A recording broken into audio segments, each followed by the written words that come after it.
मैं आपकी love story जब पढ़ रहा था बड़ी रोचक लगी मुझे। वो ऐसी नियति थी कि मुझे नहीं मालूम था मेरी सोलमेट है, वो मेरी जीवन में आएगी, मैं उससे विवाह करूंगा और उसके बाद हम दोनों अलग हो जाएंगे, हमारा रीयूनियन होगा। दूसरी शादी जिनसे आपको एक बेटी हुई तो उन्हें पता लग गया था। She slept me and she asked for the divorce. वो दुख मेरी चिता पर जाएगा मेरे साथ।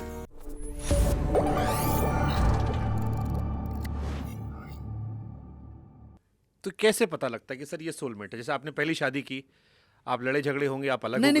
कुछ नहीं कुछ तो गड़बड़ रहा होगा तभी अलग हुए होगे, नहीं यार, सीधी सिंपल सी बात है या कि मोह भंग हुआ होगा। ना हुआ क्या कि उसने जब घर पे जाके बताया, शी वाज जस्ट 14-15 साल छोटी थी यार।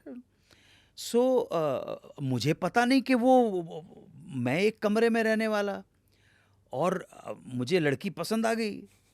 हाँ, आप समझे ना, तो अपने को तो कोई हाँ भाई वो तो जबान के तो धनी आप हैं ही। हाँ तो वो तो पसंद आनी चाहिए।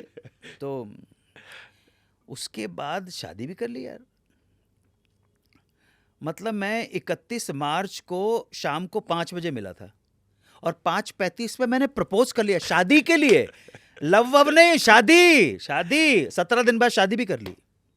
17 दिन के बाद शादी भी कर उनको ली। सोचने समझने का मौका नहीं दिया आपने। हाँ, एक अमेरिकन वहाँ पली बड़ी, वहीं पैदा हुई, एजुकेशन सब, उसको एक हिंदुस्तानी और वो भी एक मतलब अगली क्रीचर और बहुत ही जूनियर आर्टिस्ट स्ट्रगल करता हुआ आदमी एक कमरे में रहता हुआ, जिसके घर के में मतलब वेस्टर्न कमोड तक नहीं था यार। तो आप समझ सकते हैं उसके बाद जब पता लगा उसके घर पे वो अपने माँ बाप की इकलौती संतान है अमेरिका, तो वहाँ पे ध्यान भंग हुआ, वहाँ निर्णय, माता पिता का प्रेशर, तो इस वजह से हो गया। मुझे कोई शिकायत नहीं है। फिर उसके बाद 2-3 साल के बाद इस तरह से हुआ कि दूसरी एक वो भी अचानक ही हो गया, ना लेना ना देना, बस ऐसे ही एक मैं क्या यार बस हो कर गई लेते शादी। शादी। उस चीज़ का मुझे बहुत दुख है कि मैंने उस लड़की का जीवन क्यों बर्बाद किया। दूसरी शादी जिनसे आपको एक बेटी हुई, जी, वो दुख मेरी चिता पर जाएगा मेरे साथ। शायद मैंने आज तक कभी किसी को बताया नहीं है, पब्लिक में तो कभी बताया नहीं, क्योंकि ये मेरी पर्सनल लाइफ है। जब तक मैं आपको डिस्टर्ब नहीं कर रहा हूँ तब तक आपको मेरी पर्सनल लाइफ से क्या लेना देना। सही बात है। बट जब क्योंकि मैं आपके बारे में पढ़ रहा था तो उसमें आया कि आपने उन्हें नहीं रिश्ते के बारे में बताया था, उन्हें पता लग गया था कि आप अपनी फर्स्ट वाइफ के साथ वापस टच में आ चुके हैं, और फिर वो उनके लिए एक सेटबैक था। जबकि जो आप अभी she slapped me, she slapped me, she slapped me and she asked for the divorce, not me. She shouldn't have taken that rash decision. Anyway, just forget it. Just forget it. ठीक है। मेरी गलती है और इस जन्म में उस दोष से मैं मुक्त तो नहीं हो पाऊंगा। मेरी वो चिता के साथ ही जाएगा, वो दुख है।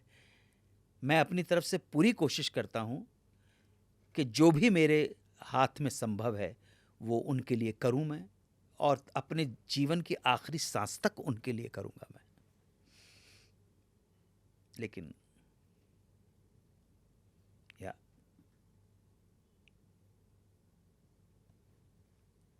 लाइफ ऐसी है।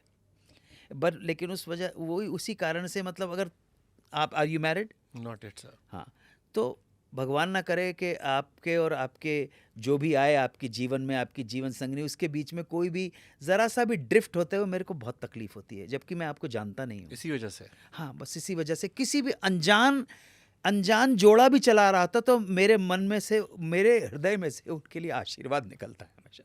दोनों सुखी रहो, ऐसे ही रहना, प्यार में रहना, अलग मत होना। I am so टची about this subject. मैं किसी लड़की को दुखी नहीं देख सकता और मैं कभी भी नहीं चाहता हूं कि कोई लड़का झगड़ो आप, लेकिन झगड़ा एक मर्यादा के अंदर होना चाहिए। मैं किसी स्त्री का अपमान नहीं देख सकता हूं, किसी भी लड़की का नहीं देख सकता, ये तो डेफिनेटली बात है।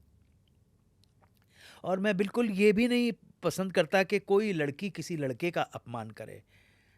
थोड़ा सा ये पूरी दुनिया जो मुझे पिछले साल जो मुझे डॉक्टरेट मिली है उस पर ये लिखा हुआ है कि अन्नू कपूर का ये मानना है कि इस दुनिया ने बहुत जीनियस हर क्षेत्र में प्रोड्यूस किए हैं, बड़े बड़े डॉक्टर्स बनाए हैं, साइंटिस्ट बनाए, आर्किटेक्ट्स बनाए, बड़े बड़े सिंगर्स बनाए हैं, डांसर्स बनाए हैं, एक्टर्स बनाए हैं. This world will be more blessed if it can produce good human being, and unfortunately the world has stopped producing good human being. It doesn't produce. संसार का अंत तो नहीं है. ये जितने भी धमकियां तुमको देते हुए मिलते हैं कि थर्ड वर्ल्ड वॉर हो जाएगा और न्यूक्लियर वो हो जाएगा, ये सब धमकियां हैं. इनको सबको बहुत अच्छी तरह से मालूम है कि हम तो डूबे हैं सनम, तुमको भी ले डूबेंगे. कुछ नहीं होने वाला. और हमारा देश तो अपने बेस्ट पीरियड से गुजर रहा है. बहुत अच्छा पीरियड है ये, बहुत अच्छा पीरियड है, बहुत अच्छा पीरियड है. आप देखिए हमारी बच्चियां कहाँ कहाँ पूरे दुनिया के अंदर स्त्री आगे बढ़ रही है. मैंने कल यहाँ की जो चीफ मिनिस्टर है उनसे कहा कि मैं आपके लिए प्रार्थना करूँगा कि आप, पुरुषों का बनाया हुआ समाज कहाँ पे पहुँच चुका है, तुम्हारा और हमारा बनाया हुआ.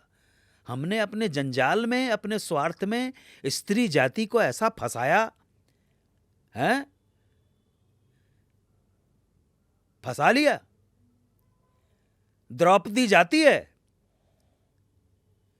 भीष्म पितामह के पास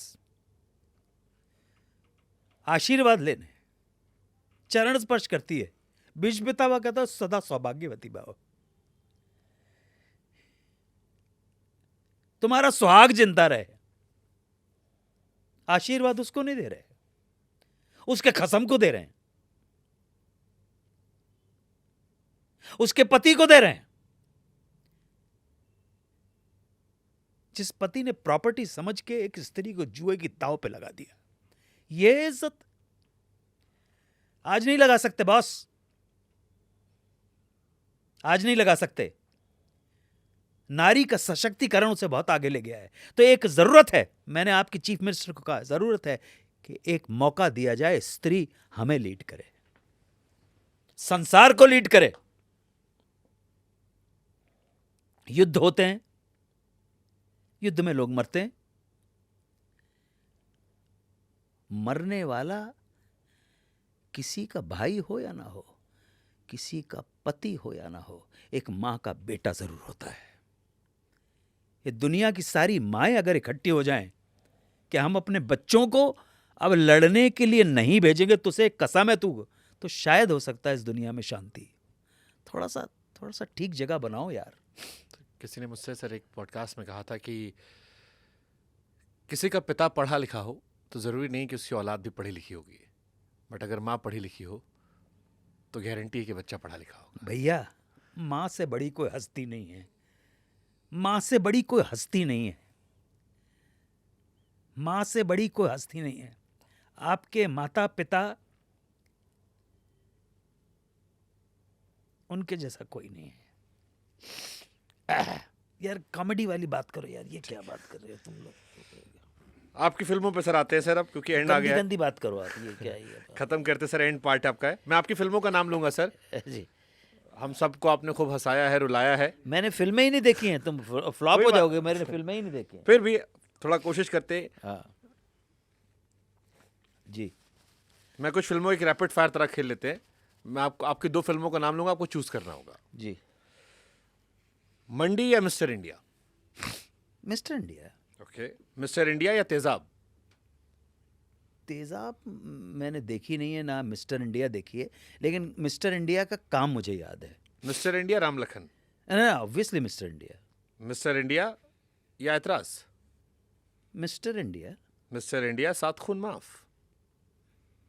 सात खून माफ.